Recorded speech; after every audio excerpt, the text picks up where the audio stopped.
Welcome back, everyone. I am excited to introduce you to our preferred partner, Adriana Alvarez, who teaches her clients how to create their very own nonfiction publishing house. And we're going to chat a lot about that today. She helps her clients establish themselves as authorities in their niches and increase traffic, interest, and sales in an organic way. She fits in perfectly with what we're doing here, obviously, because you are all experts and thought leaders and really building your authority platform. So it only makes sense to be inviting Adriana in. She is one of the most elegant, classy, high integrity CEOs that I know. And I know you're probably blushing as I say that, Adriana. I'm like, really? Oh my gosh. I tell everyone that when I create warm intros. And Adriana and I will be working together because we will be building that out in one of my other companies. But she is also a best-selling author, and many times over, a business coach who specializes in helping clients to be a Amazon best-selling author. She has done a USA Today bestseller campaign and so much more. She also has a publishing certification program. So there is a lot that she has to offer. And if you go to Adriana with one N, MoniqueAlvarez.com, you can learn more about what she's up to. And I know you spend a lot of time on Facebook. Is that your main platform, or where else are you hanging out these days? It really is. I'm a person who's just mainly on Facebook. Yeah, so many people think it's dead. There's like 3 billion users on Facebook. Facebook is not dead. Yes, the vibe has changed, but it changes on every platform, right? And but yeah, you and I spend a lot of time connecting on Facebook, so that's why I forget that. Oh yeah, maybe that's not even someone's primary platform. Maybe they're hanging out somewhere else. So no, you're right. That's where I'm at. yeah, it's a lot of work to, I mean, even just hiring someone, there's something about being everywhere that feels a little bit lack and limitation consciousness energy, right? When we operate from abundance, which I know you do, we don't really need to be everywhere. There's nothing wrong with that. And hey, if it works for you and you know how to delegate that or whatever. But even for me, it's the same with little trinkets in my back end. Like I don't need 75 plugins, right? It starts to just feel, I don't know. And part of it is I'm a Virgo, right? So unless it's useful to me, I'm just like, why is it here? If something's taking up too much space, I'm like, I don't know what to do with this. It's overwhelming me. It's so true. I love to just find something and focus in and just, drill down. And it's true. I tried to do the Instagram and the LinkedIn and all the things, and I didn't do very good at it. And I was just trying to check off a list that I thought, I was supposed to do when I didn't really want to do it. And so I just gave myself permission just to do what I really wanted to do and trust that that was going to be perfect for me. I will say, and this is a very subjective analysis, we're going to do a whole like inkblot analysis of you for the next half hour. I'm just kidding. I just, you and I are connected very often, right? And one of the things I'm realizing in this moment is what I'm trying to say, that you really live life. You're living life outside of social media. Your life isn't inside of the online world. It's outside of the online world, and you pop in and then pop out and spend almost your entire time living on the land and, spending time with your boys and your husband and, doing all of the things, right? So I can see why, yeah, it doesn't even fit your lifestyle really to be everywhere. It doesn't. You're right. I call it pop buys. I'll go do a pop buy on Facebook, and I'm upfront with people. If I don't reply to your comments, if I don't comment on everything, if I miss a birthday or something, it's nothing personal. But I will set a timer on my phone. I'll pop in, I'll pop out, and then I'll get back to life. And that's the way I can do it and still maintain my sanity and enjoy my life and just make it one of the elements. I love that. So, God, where do we begin? I feel like I've been well, when I know someone really well, then I have so many thoughts coming to mind, and then I realize, oh yeah, we maybe, need to focus the conversation and not just chat about the kids or chat about like, whatever. So when you created your own publishing house, do you feel like you knew what you were getting into? Uh, yes and no, right? So for the couple years before we officially started the publishing house, I took a handful of clients or small groups of clients to like, let's write your own ebook. I'll teach you how to write for publications. I'll teach you how to pitch for them. So I was doing these small projects, kind of dancing around the whole like books and publishing. And they turned out well. Everyone got good results. They were enjoying it. I was enjoying it. But what happened about the time that I was getting ready to like fully go official and announce it, I had a full-term stillbirth. And so I made the decision that I was just going to keep what we had, not add anything new. I wasn't feeling good about taking risks and expanding too far. And I wanted the people around me to know, like, I'm going to stick around. I'm not going to disappear. I can navigate this. And so in 2019, when we were actually living in Sicily, I still remember where we were at. We had this beautiful patio and we ghosted on it at night. And I knew it was time. I was ready. The clients were ready. It just was like, when you feel all the green lights. And I told Derek, I know it's time and I want to, and I'm ready. And I'm a little nervous because I don't know all the things that it's going to lead to. I don't know all the things that it entails. I know what I know, but I've not done it. So I know there's a whole bunch I don't. And being the typical like Zen master that he is, he's like, you always figure it out. This isn't any different. And oh my goodness, there was so much I didn't know, right? There was so much I didn't know that would come along or open up. But that was the beauty of it, and that's the thing I always keep in mind is like, I know the next step. And that's enough.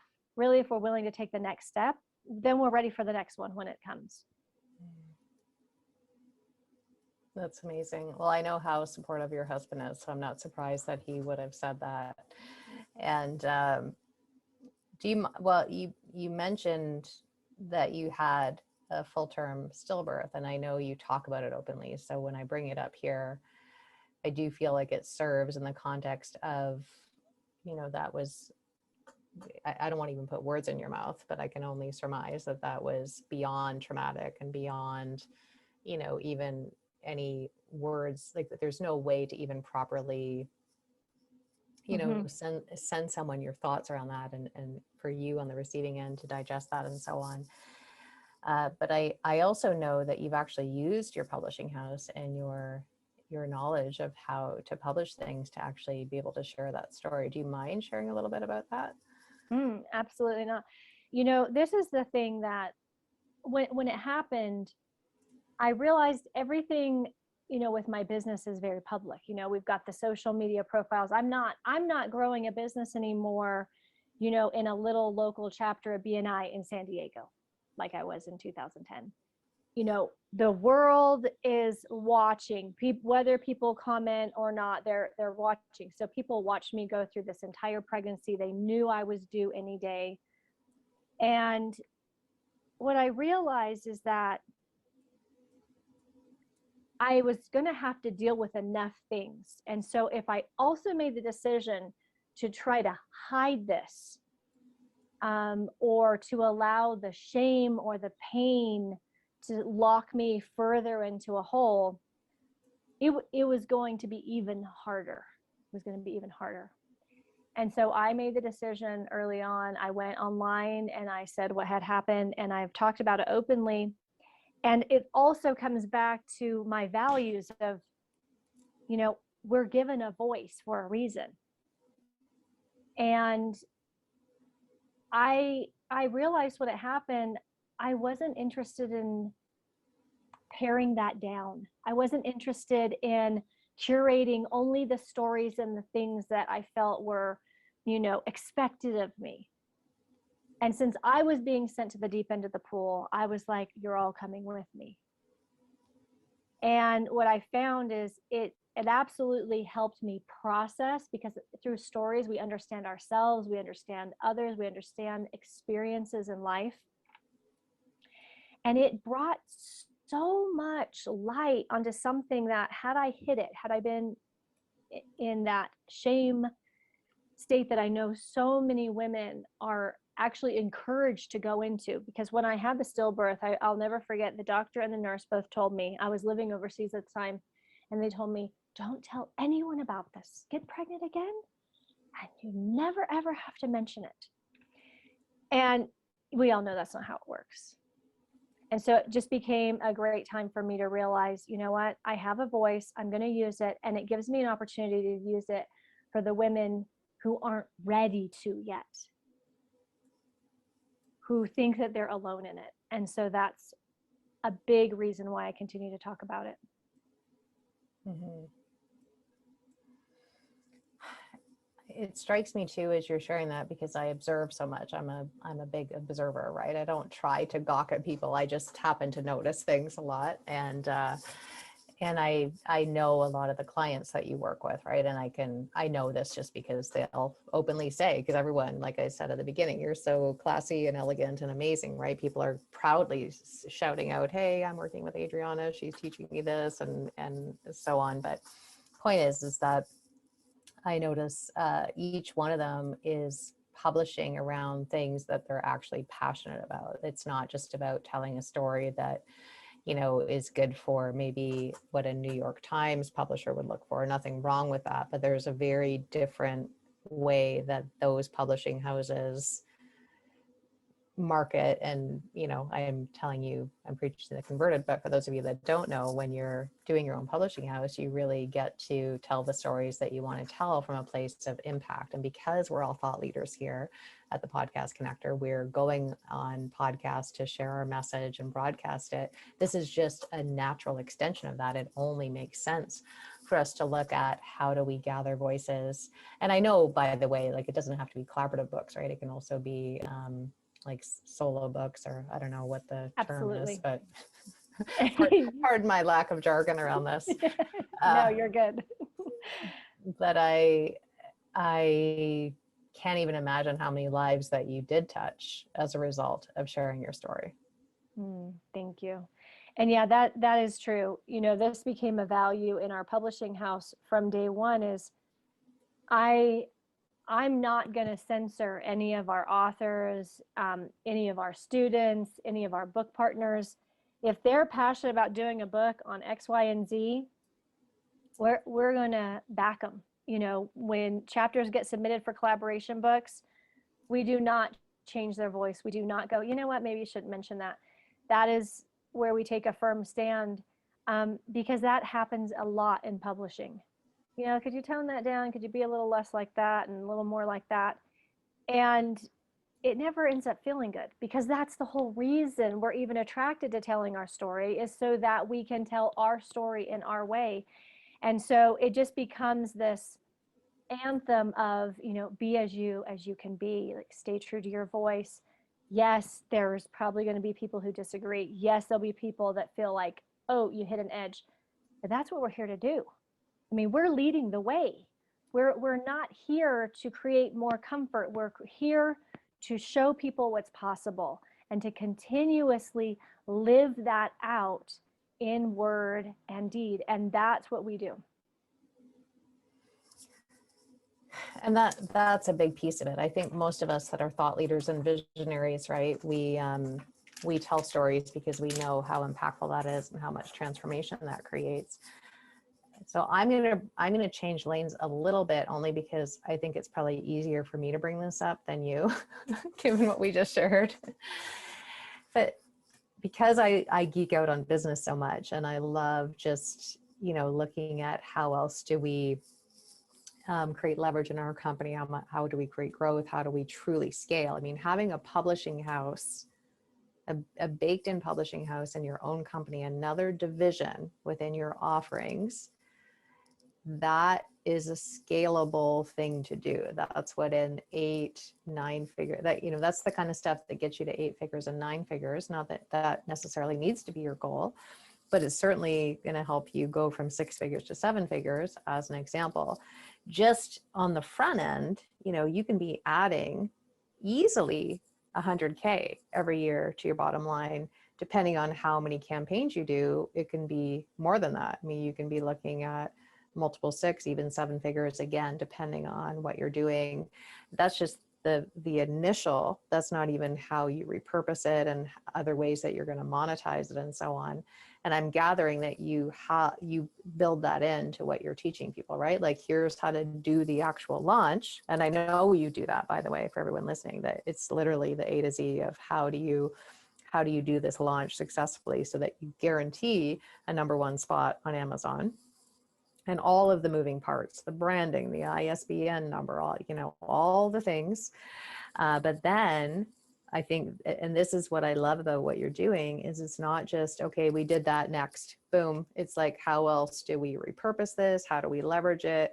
What are the creative ways we can market this beyond just, the thing? So really, it can be a 7-figure plus division in your company, right? Depending on what you're going to do with it. So now that we've ripped the money Band-Aid off, which we need to talk about, but we don't always want to, because we want to talk about the high level visionary stuff and being a writer and so on. But really, yes, it's a given that we're of high service. And yes, it's a given that this is of high service for all of you watching. This is of high service to the people in your community, because they don't necessarily have the courage to write a book on their own. But if they, kind of like women, we like to go to the bathroom together, right? When we're out for dinner, a dinner party, right? This is a way to kind of link arms with other people, let someone else lead the ship, so to speak, and we just get to hop on and enjoy the cruise and various things like that. So, so what are some of the myths that people have around starting a publishing house? Well, some of the myths are like what people often say is like, you can do that. They don't even realize they can, right? Mm-hmm. And so publishing has changed so much in the last 20 years, in the last 5 years, the last 2 years. And so, yes, absolutely. You don't need, permission from any big dog, any traditional publisher. You don't have to, wait for the queen to send you a letter of acceptance. You just make the decision. And so this is one of the biggest things I'd like people to know is you can start a publishing division in your company. And there's a few different things that we look at is like, do you naturally build community and groups? Do you have clients that they've already trusted you with something else, and it doesn't really matter what it is? And have you went a step further and asked them, do you have a dream of becoming a published author, or would you like to tell your story around a particular theme? If I could help you with this, would you? So there's this idea that it can't be done, or this idea that it's complex, it's overwhelming, like that's beyond me. Like I'm good at this. I have clients that were really good yoga teachers, and then they added 6 figures through book publishing. So oftentimes the identity that we hold, that we wear, can be one of the roadblocks, right? Oh no, I'm a this, and I don't move beyond that. And really what I encourage people to do is to realize you might have specific skill sets that give you the title that you use most often. But I think more often than not, most of us, what we're doing is we're creating opportunities for the people around us who trust us. So the other thing is, like, do I need to personally be in charge of all the moving parts?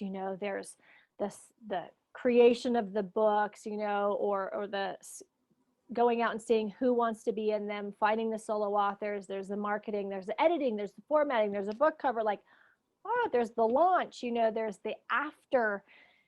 And so what we really encourage people is, no, you're not in charge of every single thing. And the way we teach it and the way we break it down, I like to take complex things and make them simple. If it's simple, I know I can do it. I know others can do it. And the other thing that we've built in is we're actually willing to share some of our favorite team members. We make referrals on, these are great editors for you. Or, if you don't want to do any of the launch, we do all that white label behind the scenes. No one knows. It appears like it's you. And we just use our entire team for it. And so there's levels and ways of book partners They come in, they have a concept, they sell the spots. We do absolutely everything else.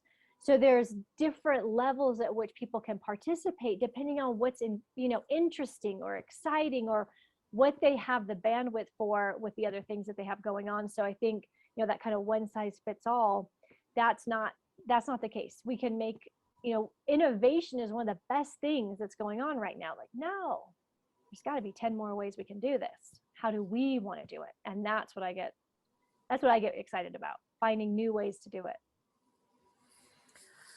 I didn't realize you did the white label, so we'll talk privately. Well, I think, you can get, and I'm sharing this just because I know some of you listening will probably be in a similar situation to me where, it's not that you can't do it all, but there's also not a need to do it all. Sometimes it actually just makes more sense, instead of recreating the wheel or whatever, to farm that kind of stuff out to the experts, right? It's a little more like, I know you show everyone the thing, but what I'm trying to, let's just assume we're talking about sales, right? Like, I could train up a whole team to learn how to sell for me, or I could just, delegate that out to someone to sell for me, for example, right? It's the same kind of thing from a speed perspective for those of us that like speed, and we also don't, for whatever reason, we need our energy to be elsewhere other than sort of more immersed in a book launch, right? It makes more sense to do that. So note to self. Yes, we'll talk about it. Back to the identity piece, though, I think that's a big deal, right? Because you're right. If we're being of high service to our communities, just because we didn't view ourselves as either having a publishing house or being an author, doesn't mean that we're not, we should always be looking for ways to add value to our community. And this isn't knocking MLMs at all. It's just to say that if you can find a creative way to bring like essential oils into your branding company, or you can find, a way to be selling protein smoothies when you're, I don't know, a Facebook ad company, like, you can find a way to be adding this, right? Because it's really more about offering service and so on. So what other myths, or kind of, because you're going to be seeing sort of similar objections, right, to people when they come to you. So aside from the identity of really like, am I allowed to do this? And, oh, how would I do this, right? How would a yoga teacher or a whomever, right, do this? What other things typically come up for people? One of the biggest things is this, it sounds so simple, but there's always this huge light bulb moment when I say, this little thing that we've got called social media. I mean, we have our own audiences. How many groups are we in? I mean, actually it'd be frightening for me to go check how many Facebook groups I'm in, right? Probably hundreds, if not 1,000. So we have access to so many people. And have you ever just thrown it out there? Have you ever just said, hey, you know what? If I put together a book about such and such, would you have a chapter to contribute? Do you have a story to tell about that?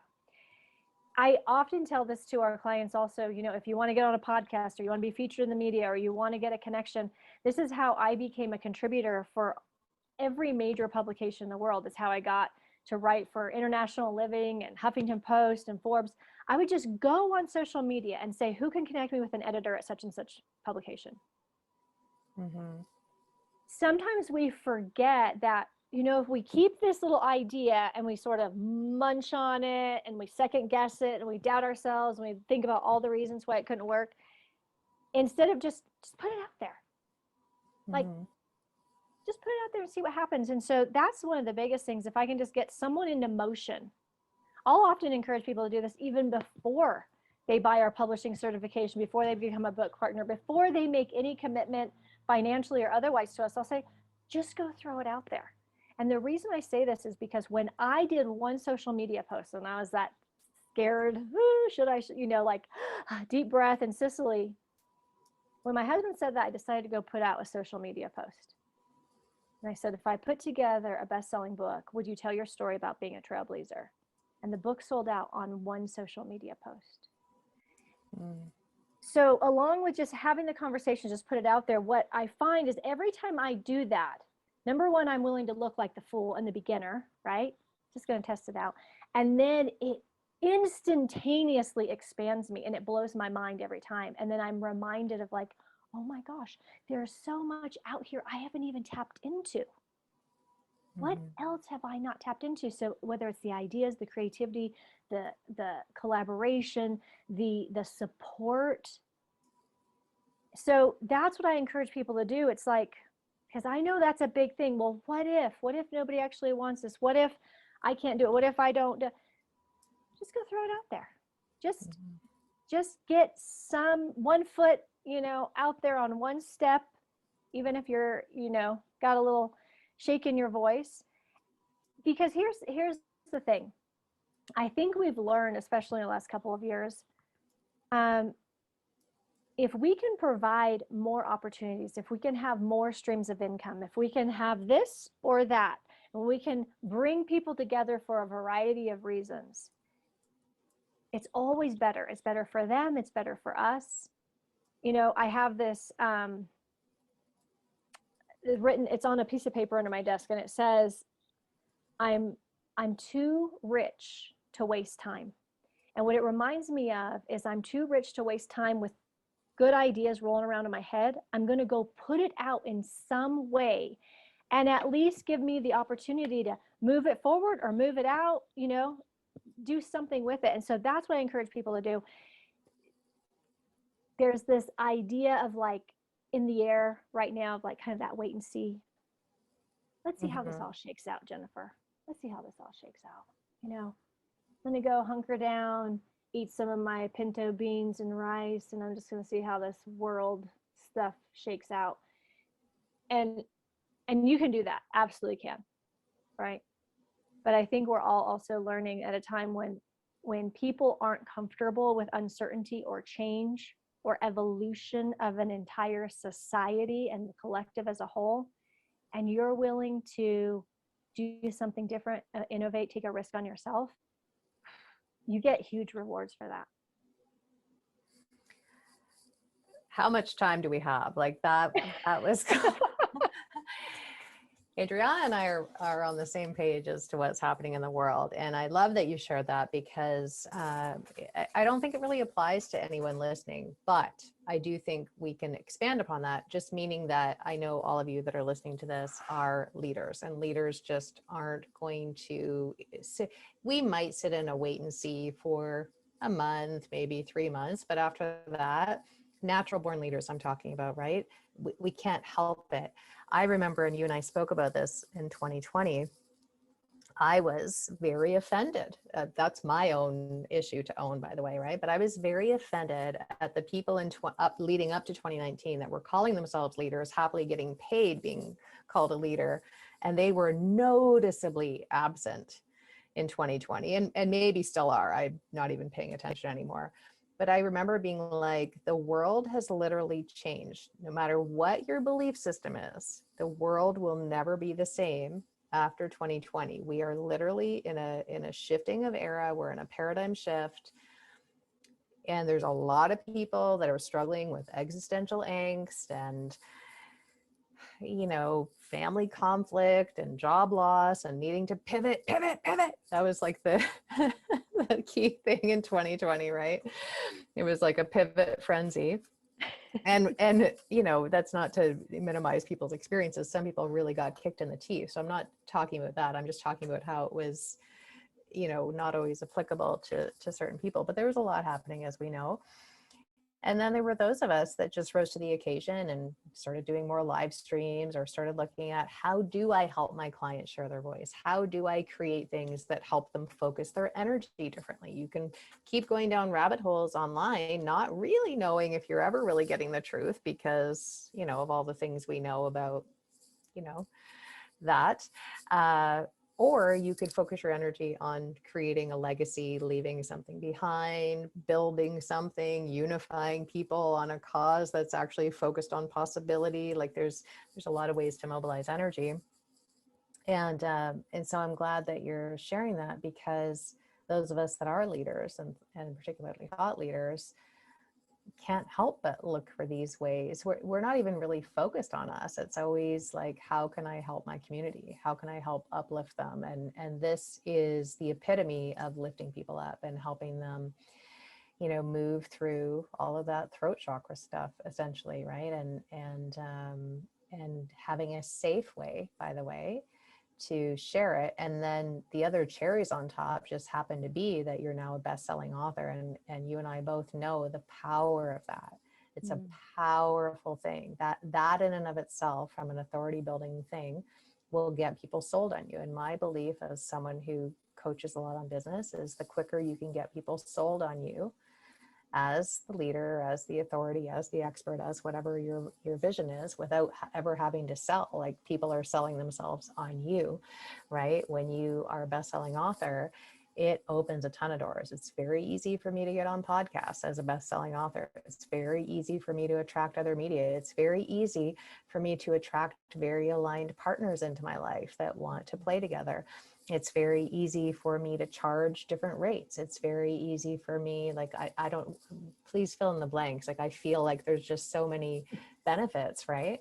And so, yeah, and yes, I'm biased, but I genuinely think that either white labeling with you or learning how to bring this into your company is just a savvy thing to do. Books aren't going away. They're just not. And in fact, more and more people are reading. They have an insatiable thirst for stories and knowledge. And I mean, even just publishing something that gives someone else permission who's reading it to go, wow, maybe this might be me someday. We just don't, you know, the ripple effect is just massive. Absolutely. And you know, what I have found is that, you know, as a business owner, as a leader, the more I am in that space of like, what else can I create for my community? How else can I serve them? I mean, you're accessing this, the literally the quantum field of possibility. And what I've found, you know, just to give one example, you know, when we started the publishing house and we came out and we did 6 collaboration books in our first year and we worked with solo authors, and I was like, oh, okay, we're on to something. And then I said, how else can I serve? And then the idea came, start a certification program, right? Take 8 women through the same process you went through, refine it, and then blow it wide open. Then, you know, that's churning. There's all kinds of people now, men and women, who have started their own publishing company. And I went back and I said, what else? How else can I create opportunities for people? And I was given the idea, approach podcasters, show them how to turn their interviews into a collaboration book, split everything with them 50-50, and take care of the whole back end so that it's easy for them to say yes. It serves them in their community. And now that's absolutely exploding. And so it's like, once you're on that track and once you're in that space, you get to be pleasantly surprised with all of these things that the universe drops in your heart or puts the people in front of you. You hear about the thing, you're at the right party at the right time, and this, you know, on that, in that conversation when it's brought up, and all of a sudden you really, really, really get to feel how limitless we are. Mm-hmm. We're that conduit, and it can always flow through us.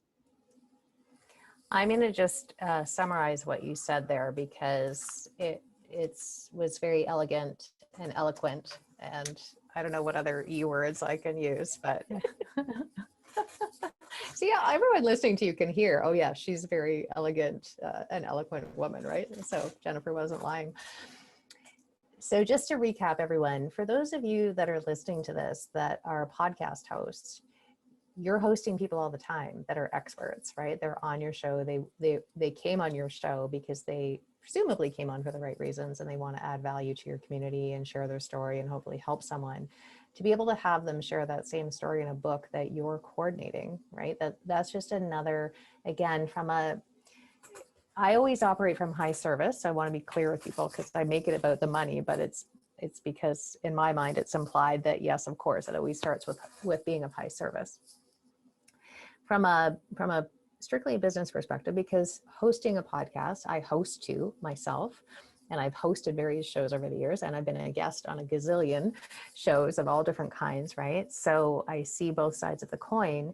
And in podcasting, it's kind of strange because it's not actually a lot of time, and yet it feels like a lot of time, even though you love what you do. There's something about pulling that together, right? That's just interesting. And most people don't make it past 3 shows because it's when we're not in the energy of contribution, when we're in the energy of producing, it's just a different, producing is a hard energy to sustain, as you and I both know. We are both contributors. We operate from a feminine perspective, and nothing wrong with masculine energy, but we will be contributing instead of producing. It's the same visual, but it's the energetics behind it are different. But the point is that most people who host, it's not always sustainable, right? And it's one of those things that when we're not seeing the direct monetization of it, or we don't feel that the divine compensation, the circulation of energy and that balanced rhythmic interchange of, I'm doing a great service for the community, and I'm also giving a platform to other people to come and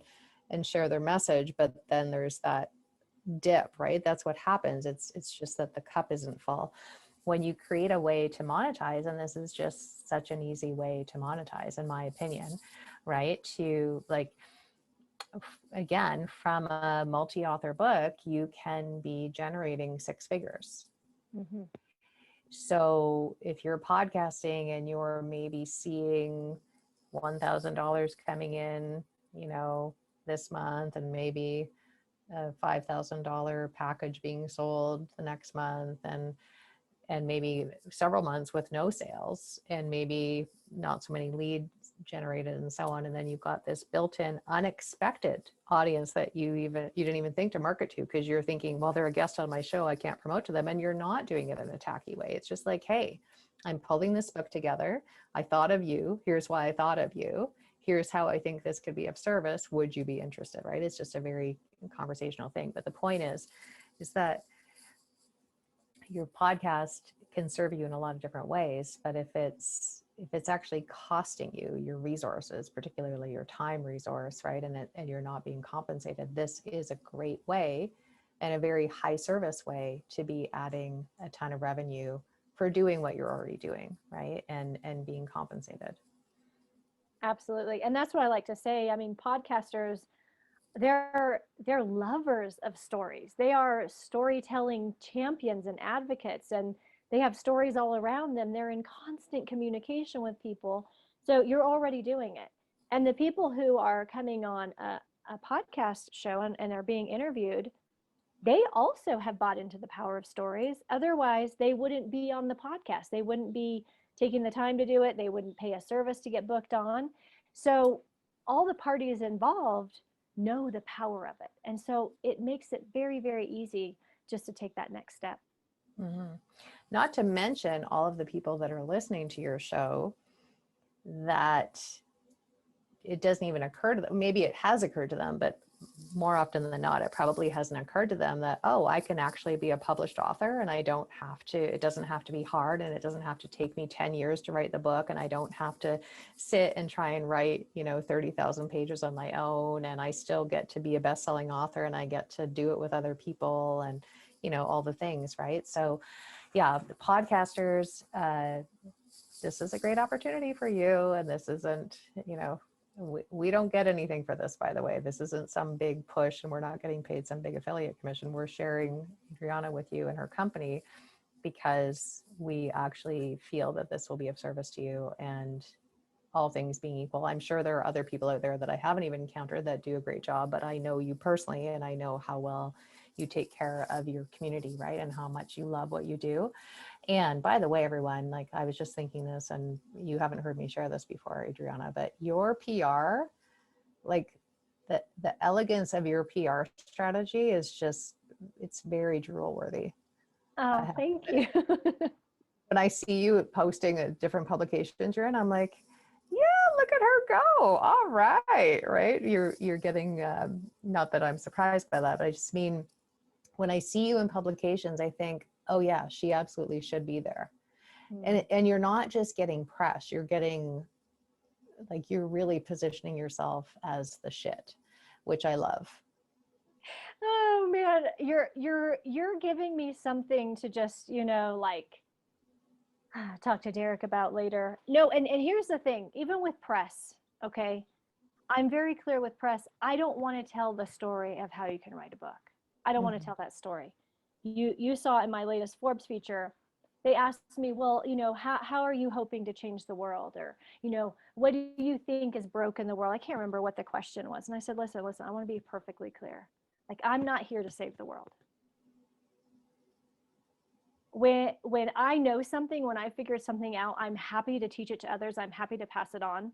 But truthfully, these two little boys in the other room and swimming in the pond with them, and them making sure they know who they are and why they're here is priority number one for me, especially if what they love to do and who they are and what they came here to do doesn't fall within the society norms and quote unquote the American dream. And it was so interesting because I actually have writers who've written features about me who then come stalk me on social media, and they go, most people just want to talk about all the regular stuff. And so this is what my invitation and my encouragement is always, is just know if you're different, if you see things differently, if you have a different angle, if you have a passion, like, go run with it. Don't think you have to change and mold and bend and all of the things to fit in. I can guarantee you, the people who are listening right now, Jennifer, that they're creating, they're blowing up the box and they're creating this whole new way. And I always want to encourage people who are doing that, because it is easy to kind of feel on our heels all the time of like, no, this is what is expected of you. And if you want to make more money, you do this. And if you could be a little bit more like that. And thank you for saying that. And I just am passionately, like, convicted. I have strong convictions that if you're here to do good in the world and you're clear on why you're here, which is not to pay bills and die, then we've got to get you on the biggest platforms in front of the most people, because you have a gift and a contribution to the world.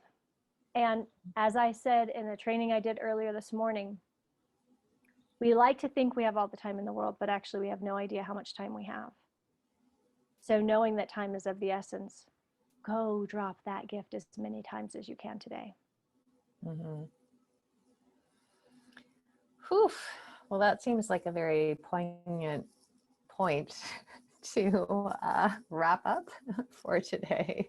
We could keep chatting, but I feel like that distills a lot of really the meta level essence behind why you do what you do. And so we'll leave it at that. But I do encourage you all to follow Adriana, in part, like I mentioned, because I know you. And so when I see all these publications saying how great you are, and you're positioned as a big deal, which you are.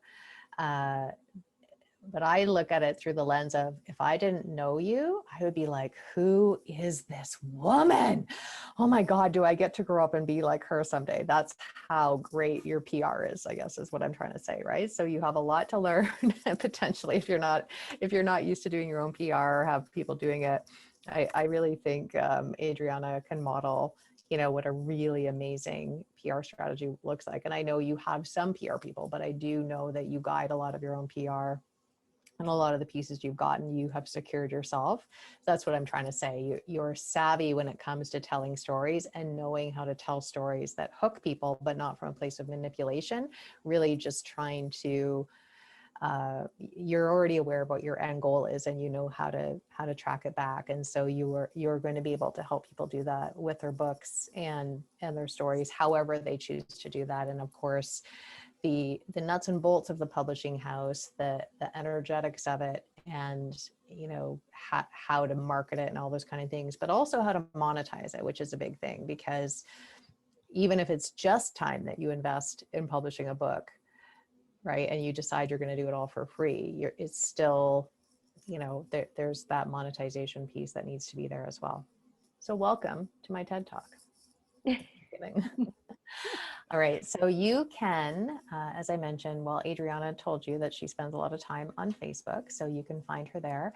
And if you're interested in either white labeling, creating your own publishing house, or joining one of her collaborative books, then you can go to Adriana with one N, Monique, Alvarez.com. We'll have that in the show notes as well, and she'll be listed as our preferred vendor on our website, on the podcastconnector.com website. So Adriana, thank you for being here. Thanks to all of you for sharing your time with us. We'd love to hear what you're taking away from this, what ahas you have, and please be sure to share this with people that you feel would benefit from this.